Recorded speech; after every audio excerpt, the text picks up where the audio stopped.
Hello, hello, hello. Good morning. Good morning everyone. At ayan na nga, napagkasundo naming magkaibigan na mag-jogging kami, magpapawis at magpainit na rin. Kasi syempre, alam nyo na, kailangan nating magpainit at kailangan ng katawan natin yan. Huwag tayong laging nakakulong sa bahay. Huwag na kayong gumaya sa akin na halos ilang buwan din ako nagkulong sa bahay kasi nga po na na sabihin na natin na depressed, na stress, ganun, basta lahat. Wag na nyo akong gayahin. Pero okay naman ako ngayon. At alam nyo na, sa buhay natin ay hindi natin may iwasan na may mga darating tayo sa punto ng pinakamabigat na problema sa ating buhay. Pero syempre, kailangan nating lumaban para sa ating pamilya na nagmamahal din sa atin. Nalagpasan ko naman yon at ito nga ay inaano ko yung sarili ko na may gagawin kahit paano. At sinamahan ko nga itong kaibigan ko kasi gusto niyang magpapawis din at porsigidong siya magbawas ng timbang niya kasi nag-overweight na siya. So, suportahan natin. Ganyan tayo magmahal sa ating mga kaibigan. Kung mahal natin, suportahan natin kung ano ang ikagaganda ng kanyang buhay. Diba? Wag nang kung ano-ano pang magsuportahan, ganyan ng magkaibigan, 'di ba? So ayan, ito pa lang dinadaan namin ay papunta pala tong Taguig. Papuntang Taguig to at itong nilalakaran namin ay talagang ang dumadaan lang dito ay mga bike at mga nagja-jogging na mga tao. Doon naman sa kabila highway 'yon na doon sa kabila, papuntang Taguig, dito naman sa may bandang sa amin, papuntang Taytay or Pasig, ganun. Ang daming halos dyan na dumadaan pagka medyo traffic ata sa EDSA. May dana ata dyan, kaya minsan nagta-traffic na din yan. Pero so far, ang ganda naman ng, diba, ng view. Tapos sa kabila niyan, para mga planta. Diba, ang ganda ng, ang linis dito, kasi dun sa kabila, dun sa C6, grabe, sobrang dumi na talaga ng lugar na yun. Tapos, parang tinayuan na nila ng mga kung ano-anong tindahan, mga kantin na kung ano-ano. Parang hindi na maganda yung, yung view niya doon. Sobrang ingay na. Hindi na tulad dati na ang mga naandun lang yung mga naglalakad. Tsaka yung basura din, ang dami din tambak doon na basura. Parang hindi mo gugustuhin kasi maaamoy mo pag dumadaan ka eh. So, dito na lang talaga. Ayan, tuwang-tuwa naman yung aking kaibigan. Siyempre, nakalabas na naman kaming dalawa kasi parehas kaming niyan eh, nakakulong lagi sa sa bahay. Hindi kami panalabas. At, ayan na nga. Sa bandang pala niyan, hindi ko na naka-record, sayang. Hindi ko na tuloy na ipakita sa inyo yung kasi pagka pumupunta kami diyan, kumukuha din kami ng ng mga gulay-gulay kasi ang mura lang ng mga gulay diyan. Alam niyo sa halagang 60 pesos, meron na kaming talong, okra, talbos ng kamote, tsaka nakahingi pa ako ng ng dahon ng malunggay kasi pinapang ko yun sa mga anak ko, sa mga dogs ko, pati na rin sa amin. Kasi 'di ba, ang ganda ng benefits ng malunggay. So, ayan, hindi ko na ipakita dahil nga sa sobrang kasi pag namin mga bandang mamaya-maya ng konti diyan ay sobrang init na talaga kaya siguro sa pagmamadali ko hindi ko na na-record, hindi ko na naipakita sa inyo yung ginawa namin doon habang bumibili kami ng mga gulay. Next time i-vlog ko yung binibilhan namin doon para may idea kayo kung saan kami pumupunta at ang saya-saya talaga. At ayun lang. Ayan, may alateris kami diyan. Daming alateris diyan sa dinadaanan namin. Kumuha din kami diyan eh. At ayan, so Ano yung aquatas? Magkano? Ito nasa 700 plus yan. At ito nga, nakarating na kami dito sa aming bahay. Sa bahay pala nila. At ako'y nakikialmusal. Almusal. Ayan. Hay, nako. Gas kape. Tapos may pinya, tapos may kape, May itlog pa. may itlog. Wala mo na itlog. Baka Ayan, si lutong-luto Colette. na yun. Say hi. Hi, Colette. Makakapunta ka ng YouTube. Ha? Ayun na, mag-naging nagat na ako. Bayo. Sira ulo ko talaga. Bayo ka talaga. Bakit ka nakatapat? Eh, baka parang gusto mo i-ganon. Nakatapat ka din sa akin. Ayan. Kasi matagal yan. Kailangan kong mag-ano ng 1 hour. 14 minutes. 14? Ba't kala ka may 1 hour, may 1 minute? Sa ano yan? Sa Kain na oh. almusal tayo. Almusal ready. Ang sarap. Hindi na ako nakapag-video pa uwi. Kasi pagod na kami. Hindi sa grabe ang init. Hindi namin makita yung screen. Nagtagalan kami kasi kumuha kasi kami ng bumili kami ng gulay. Hindi ko na videohan. Sorry na. Hindi man ako nakapag-ano doon. Para sa YouTube ko sana. Balik ka. Grabe ang init. Parang ngayon, yun lang yung time na inainitan ko ulit Nilalo na ako. Ganito talaga, tama siya. Oo, yun. July 10 pa expiration. Pineapple pie. Ang mostly kinakain ko, egg pie, ako pie. Hindi ba lang nakakain? May fruit pie din sila sa kain. Ano fruit pie? Ano? Matamis kasi. Halo-halo? Oo. Matamis kasi. Kain? Matamis yung fruit pie. Ito, sakto.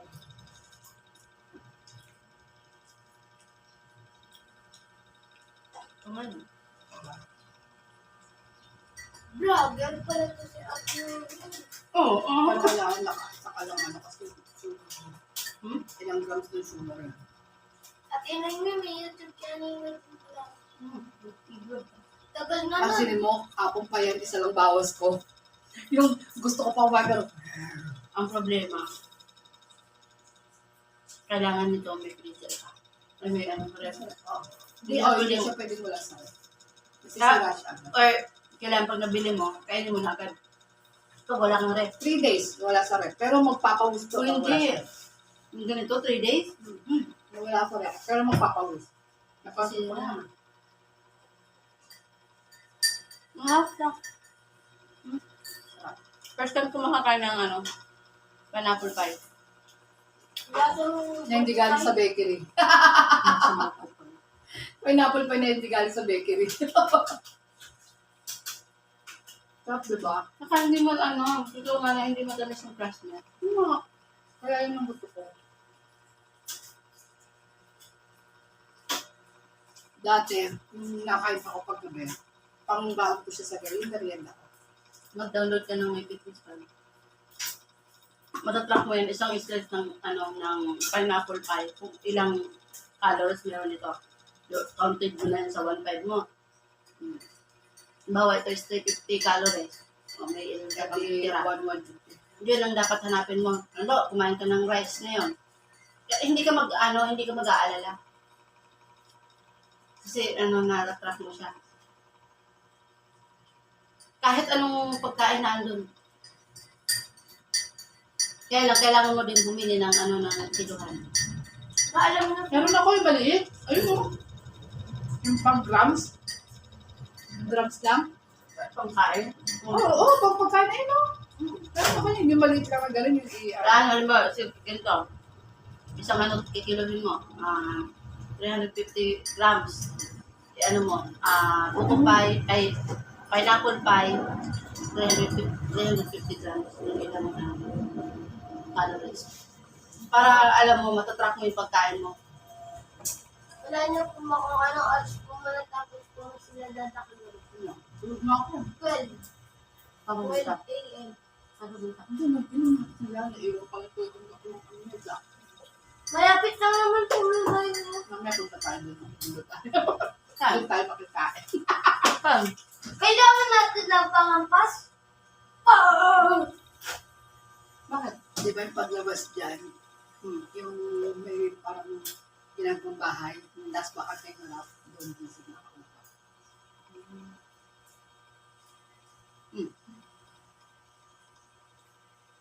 Ngayon may malapit na matatawagan Tagalog ko. Tinda pala ito yun. Kunyari, pag birthday ni Kuya Vicente, Magkakala? 160. Mas mura kayo sa table.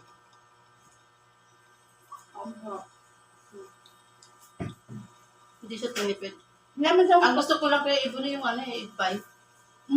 wala siyang pineapple pie, Sebunin. Meron siya egg pie. Ang egg pie doon nasa 200 plus din. Mas mahal yung Mas mahal. Wala may kanin na.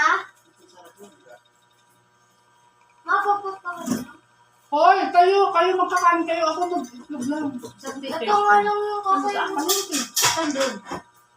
Di ba Jollibee? Alam mo ng Jollibee. Yung harap ng babuyan.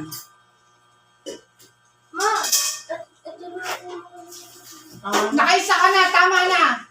Yung sugar mo, Pang ano yan ni mama mo, pang upgrade siya ng kain. yung anak ko? Hindi, binibilang ko din yung ano niya. Tingnan mo, papainumin na nga kita nito. Hindi. ayoko ng kape. Hindi, yun yung barley. Ano Ah. yun? Damo? Kasi dami mo sugot-sugot. Sasukal din na yun. Ma, pati po masakit. Meron akong sugar. Gusto mo yan, no?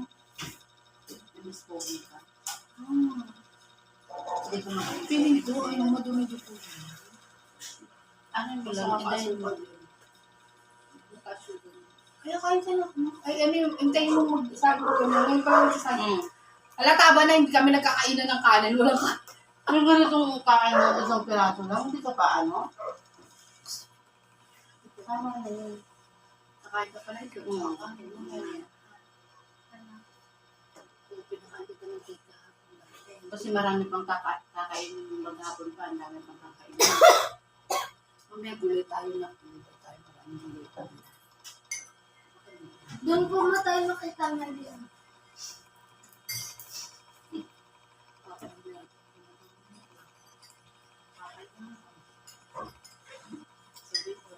Ngayon lang ulit nakalabas ng bahay. Anong klaseng bahay ito? Walang ulam. May ulam naman kami sa rep. May manok kami, may baboy doon. Hindi lang kami nagluluto kasi parang, di ba, pag diet yung nanay, diet na lang. Dapat Nadami lang, sila. gustong-gusto yan ni Gab. Ni Gab, Oo, alam mo na, pinapagalit ako na nag-i-skip ng meals. Sabi ko sa edad mo, hindi ka pa dapat mag-skip ng meals. hayaan mo lang siya. Sinasaktan siya. Ah, sinakita man siya. Basta ilang skip ng meal. Minsan maghapon isa. Kahit mga 12 hours lang, Gab, huwag kang mag-ano. Sira ulo Yung yun eh. pinakaano mo na, yung gabi. Di ba Yun na yung yung magdamag, wala pinaka- siyang kain. Kakain yan bandang hapon pa. Sinakatan Ay, ng hindi siya. pwede. Nung nakaraang linggo, Hindi mo masaktan papakayanan siya. yun. Sa murang edad niya, Yung kakakayanan. ay nako. Sabi ko nga, tignan mo, baka Ano may gusto mo dumi- i-try yung fasting Uy, na ng 3 ate na yung, ay nako, Akin to. ba't naldurog yung iba?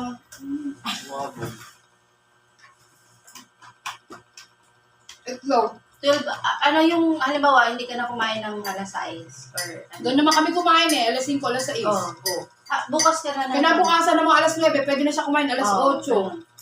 Baliw kakain mga hapon na talaga, yung malapit na ulit kami maghapunan. Sinakitan ng tiyan. Magka-order ka na. Yun ang sinasabi ko. Sabi ko, baka may dumi mo dyan. Ayaw mo niwala sa... Mura pa yung ano mo. Mura pa katawan yan, hindi yan pwede.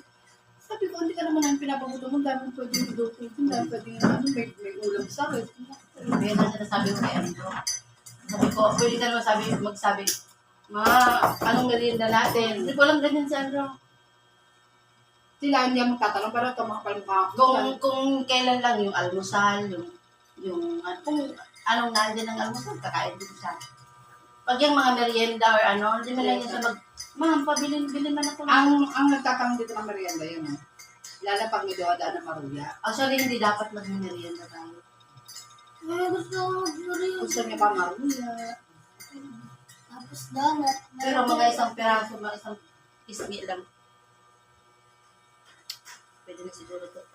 Ilan na ba yung mga Okay guys, bye-bye. Thank you so much. Nakichismis din kayo sa aming usapan. Bye-bye!